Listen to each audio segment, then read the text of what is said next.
আজ তিনজন মিলে বেরিয়ে পড়েছি আমার বাবার বাড়ি যাওয়ার উদ্দেশ্যে। অনেক দিনই যাওয়া হয় না, তাই তোমাদের দাদাভাই বলল চলো আজ ঘুরে আসি। আর আমার শ্বশুর বাড়ি থেকে বাবার বাড়ি বেশি দূরত্ব নয়, তাই দেখো বাইক নিয়ে বেরিয়ে পড়েছি।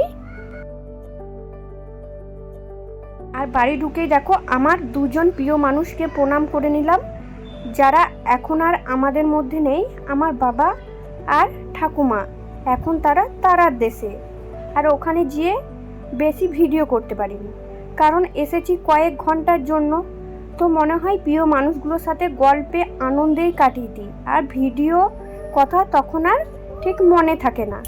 আর মেয়েরা দেখো যেখানে জন্ম নেয় এত বড় হয়, এতদিন ধরে এত ভালোবাসা, আপনজন, কত ভালোবাসার মানুষ সব ছেড়ে চলে আসতে হয় একদিন শ্বশুর বাড়ি। আর শ্বশুর বাড়িটাকে আপন করে নিতে হয়, আর বাপের বাড়িটা হয়ে যায় পর। আর সেই বাপের বাড়িরই একদিন হয়ে যাবে তুমি অতিথি।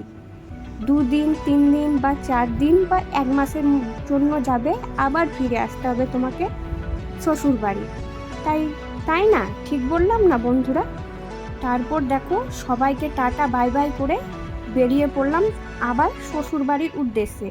আর তোমাদের দাদাভাইকে বললাম আজ একটু ফুচকা খাবো চলো। তাই তোমাদের দাদাভাই দেখো ফুচকার দোকানে দাঁড়িয়ে আছে, আর আমি ভিডিও করছিলাম। ওখানে কতগুলো ছেলে ছিল, আমি ভিডিও করছিলাম দেখে হাসাহাসি করছিল।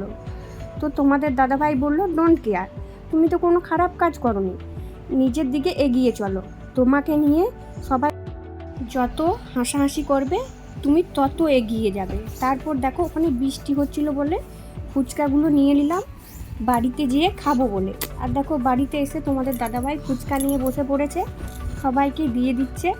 আর বাড়িতে এসে সবাই মিলে ফুচকা খাওয়ার আনন্দটাই আলাদা।